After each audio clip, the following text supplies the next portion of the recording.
कहानी की शुरुआत में हम रोंडा नाम की एक लड़की को देखते हैं जो एक बेहद सुनसान और भयानक जगह पर अपने बॉयफ्रेंड निक के साथ रात के अंधेरे में फंसी हुई होती है और गुस्से में अपने बॉयफ्रेंड निक से कहती है, अगर तुमने मेरी बात सुनी होती तो हम इस वक्त सुरक्षित होते।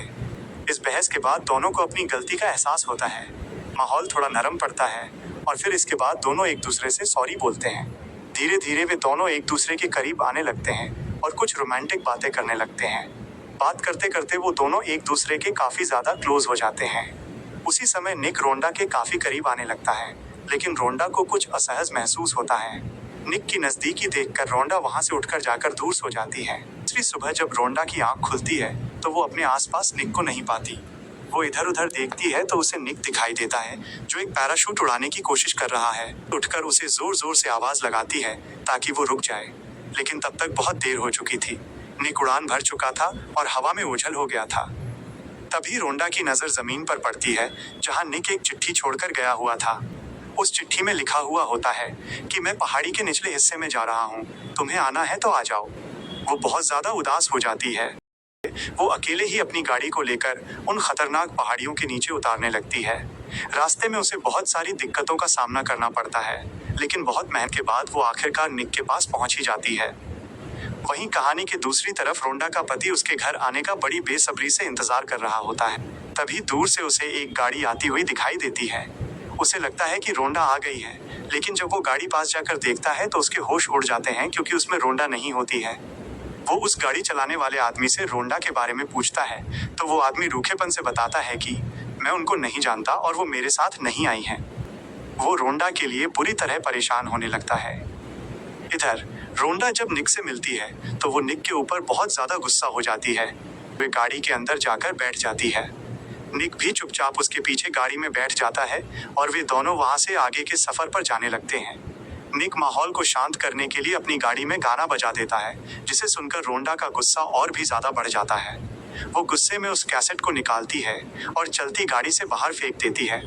कैसेट फेंकते ही निक तुरंत गाड़ी रोकता है और उस कैसेट को वापस लाने के लिए गाड़ी से बाहर चला जाता है। वो कैसेट को उठाकर वापस लाता है और जैसे ही गाड़ी को स्टार्ट करके आगे बढ़ाने की कोशिश करता है, गाड़ी टस से मस नहीं होती। गाड़ी के पहिए रेगिस्तान की बारीक रेत में बुरी तरह धंस चुके थे।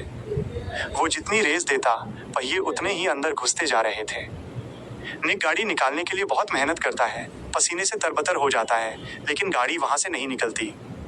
अब वे दोनों वहां बहुत बुरी तरीके से फंस चुके थे, क्योंकि वहां पर दूर दूर तक किसी घर या इंसान का नामो निशान तक नहीं दिखाई दे रहा था। ये देखकर रोंडा को फिर से गुस्सा आता है और निक की बातों से रोंडा और भी चिढ़ जाती है।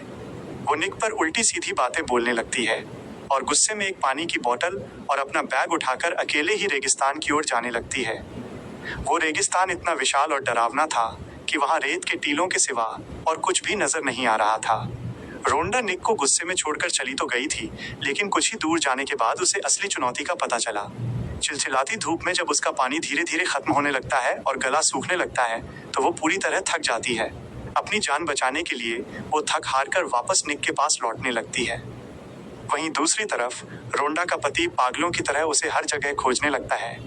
जब बहुत भाग दौड़ करने के बावजूद रोंडा का कोई सुराग नहीं मिलता तो वो थककर पुलिस स्टेशन चला जाता है, लेकिन वहां का पुलिस वाला उसकी बातों पर कोई ध्यान नहीं देता और लापरवाही से कहता है, यहाँ तो हर आए दिन लड़कियां गायब या किडनैप होती रहती हैं।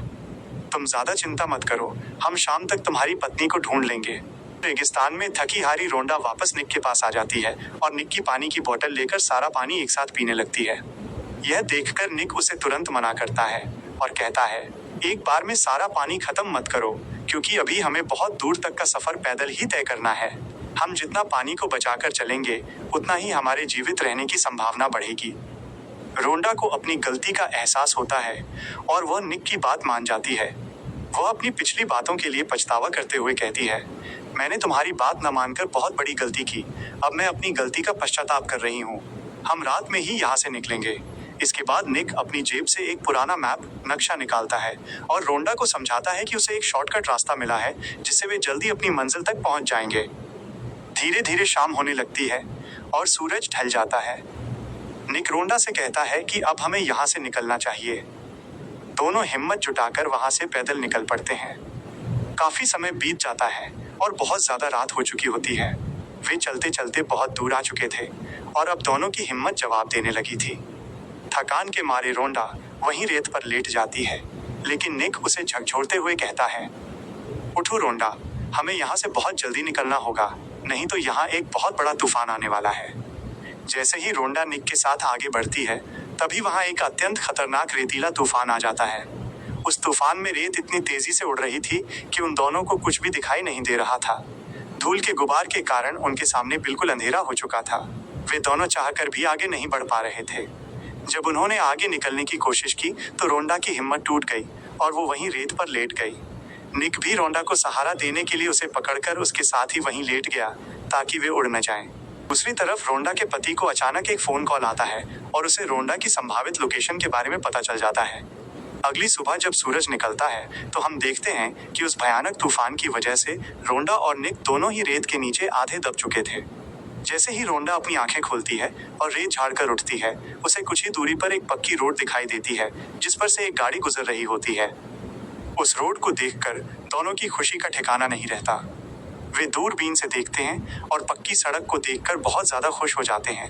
रोंडा अपनी खुशी के मारे निक के ऊपर छलांग लगा देती है और उसकी गोद में बैठ जाती है, क्योंकि बहुत सारी जानलेवा मुश्किलों के बाद आखिरकार वे अपनी मंजिल के इतने करीब पहुंच पाए थे। वे दोनों पागलों की तरह खुशी से दौड़ने लगते हैं और उस रोड की ओर जाने लगते हैं। लेकिन उनकी ये खुशी ज्यादा देर नहीं टिकती। उन्हें नहीं पता था कि आगे उनके लिए एक और बहुत बड़ी मुसीबत खड़ी है।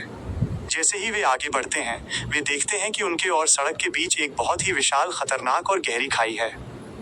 इसे देखकर वे दोनों फिर से उदास और हताश हो जाते हैं। उस रोड तक पहुंचने के लिए उन्हें इस गहरी खाई को किसी भी कीमत पर पार करना ही होगा।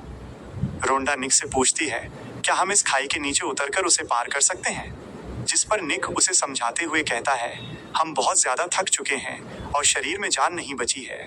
इस खाई को पार करने के लिए हमें पहले यहाँ थोड़ा आराम कर लेना चाहिए, उसके बाद ही हम इसे पार करनी। दूसरी तरफ रोंडा का पति उस आखिरी लोकेशन तक पहुंच जाता है जहाँ उसे एक बूढ़ा आदमी मिलता है। ये वही बूढ़ा आदमी था जिससे निक ने अपनी गाड़ी ठीक करने के लिए मदद मांगी थी। रोंडा का पति उस बूढ़े को रोंडा की तस्वीर दिखाता है। तस्वीर देखते ही वो बूढ़ा आदमी रोंडा को पहचान जाता है और सब कुछ सच सच बता देता है कि वे दोनों कैसे यहाँ से भागकर एक दूसरे से शादी करने वाले हैं। ये सुनकर रोंडा का पति गुस्से से आग बबूला हो जाता है। वो बूढ़े से कहता है, अगर तुम मुझे उनके पास ले चलोगे तो मैं तुम्हें बहुत सारा पैसा दूंगा। पैसों के लालच में आकर वो बूढ़ा आदमी तैयार हो जाता है और उस पति के साथ अपने 2 जवान लड़कों को मदद के लिए भेज देता है। वे सब गाड़ी लेकर रोंडा की तलाश में निकल पड़ते हैं। इधर निक और रोंडा एक बड़े पत्थर की छांव के नीचे लेटे हुए थे, क्योंकि बाहर सूरज की गर्मी बहुत ज्यादा थी। कुछ देर आराम करने के बाद निक एक पैराशूट बनाने की तैयारी करने लगता है ताकि वो खाई को पार कर सके। लेकिन रोंडा उसे रोकती है और समझाती है कि ऐसा करना ठीक नहीं होगा। ये जुगाड़ कभी भी टूट सकता है और हम इस गहरी खाई में गिरकर मर सकते हैं। इसलिए हम धीरे धीरे नीचे उतरकर ही इसे पार करेंगे। निक रोंडा की बात मान जाता है। दोनों धीरे धीरे खाई में उतरने लगते हैं। खाई की ढलान बहुत सीधी थी और रोंडा का पैर बार बार स्लिप कर रहा था। रोंडा को संघर्ष करते देख निक उसकी मदद के लिए थोड़ा ऊपर आता है और उसके पैर को सहारा देने के लिए हाथ लगाता है। लेकिन तभी निक का खुद का बैलेंस बिगड़ जाता है और उसका पैर स्लिप हो जाता है। निक सीधे नीचे गहराई में गिर जाता है और उसके साथ ही रोंडा का भी पैर फिसल जाता है और वो भी नीचे गिर जाती है। गिरने की चोट इतनी तेज थी कि दोनों वहीं बेहोश हो जाते हैं। देर बाद जब निक को होश आता है तो वो रोंडा को आवाज देता है। रोंडा की आंख खुलती है और वो उठकर देखती है कि निक खाई के एक हिस्से में बहुत बुरी तरह से लटका हुआ है। रोंडा अपनी पूरी ताकत लगाकर अपना हाथ नीचे की ओर बढ़ाती है और बहुत ज्यादा जद्दोजहद के बाद निक को ऊपर खींच लेती है। लेकिन निक को ऊपर खींचने के बाद रोंडा देखती है कि निक को एक बहुत ही गहरी चोट लगी है। गिरने की वजह से एक नुकीला पत्थर निक के शरीर के अंदर घुस चुका था और बहुत खून बह रहा था। वहीं दूसरी तरफ रोंडा का पति उसे ढूंढते हुए उसी रेगिस्तान के हिस्से में पहुंच चुका था। उसे वहां रोंडा का गिरा हुआ कैमरा मिलता है। जब वो कैमरा चालू करता है तो उसमें रोंडा और निक की एक साथ वाली वीडियो देख लेता है। उस वीडियो में वे दोनों खुश दिख रहे थे। ये देखकर रोंडा का पति गुस्से और ईर्ष्या से भर जाता है। उसे लगता है कि वे दोनों जानबूझकर साथ रहना चाहते हैं, इसलिए वो गुस्से में वहां से जाने लगता है। इधर निक अपने जख्म की वजह से बहुत ज्यादा बीमार और कमजोर हो चुका होता है। वो तड़पते हुए रोंडा से कहता है, मैं अब और नहीं चल सकता, मेरा घाव बहुत गहरा है। अब तुम्हें ही अकेले ऊपर जाकर वह पैराशूट लेकर आना होगा और वहां से जंप लगानी होगी। ये सुनकर रोंडा बहुत दुखी हो जाती है, क्योंकि उसने अपनी जिंदगी में कभी अकेले पैराशूट नहीं उड़ाया था। लेकिन वो मन में ठान लेती है कि यहाँ तड़प तड़प कर मरने से अच्छा है कि एक आखिरी कोशिश की जाए। रोंडा पूरी हिम्मत जुटाकर ऊपर जाती है और पैराशूट लेकर उड़ने की कोशिश करती है। शुरुआत में उसके लिए ये बहुत मुश्किल होता है, क्योंकि उसे इसका कोई अनुभव नहीं था। लेकिन अपनी जान और निक की जान की खातिर वो काफी मेहनत के बाद पैराशूट उड़ाने में सफल हो जाती है। उसे हवा में उड़ता देख निक के चेहरे पर एक खुशी आती है। लेकिन तभी अचानक तेज हवा चलने लगती है और पैराशूट का संतुलन बिगड़ जाता है। रोंडा हवा के झोंके से एक बड़ी चट्टान से टकरा जाती है और सीधे नीचे गिर जाती है। जब थोड़ी देर बाद रोंडा की आंख खुलती है तो वो देखती है कि वो एक ऐसी जगह है जहां बगल में पानी की एक छोटी नदी बह रही है। वो प्यास के मारे तड़प रही थी, इसलिए तुरंत जाकर पानी पीने लगती है। वो देखती है कि वो खाई के एक ढलान वाले मैदानी इलाके में पहुंच चुकी है। उसे कुछ समझ नहीं आता कि वो किधर जाए। तभी उसकी नजर एक छोटी लड़की पर पड़ती है। वो लड़की रोंडा के फटे कपड़ों और हालत को देखकर डरने लगती है। रोंडा तुरंत अपना फोन निकालती है और उसे अपनी तस्वीरें दिखाने लगती है ताकि लड़की का भरोसा जीत सके। वो उससे पूछती है कि उसके माँ बाप कहाँ हैं। वो लड़की रोंडा को अपने कबीले की तरफ ले जाती है। रोंडा इतनी कमजोर हो चुकी थी कि कबीले तक पहुंचते पहुंचते वो जमीन पर गिरकर बेहोश हो जाती है। कबीले के लोग उसे बचाने के लिए दौड़कर आते हैं। वहीं दूसरी तरफ रोंडा के पति के साथ आए उन दो लड़कों को रास्ते में रोंडा की छोड़ी हुई गाड़ी मिल जाती है। गाड़ी में बहुत सारा कीमती सामान देखकर उन लड़कों की नीयत बदल जाती है और वे उसे हड़पने की सोचने लगते हैं। लेकिन कहानी के अंत में रोंडा उन कबीले वालों की मदद से अपनी जान बचाने में सफल रहती है और निक को भी वहां से रेस्क्यू करवा लिया जाता है। अंततः रोंडा सही सलामत अपने घर पहुंच जाती है।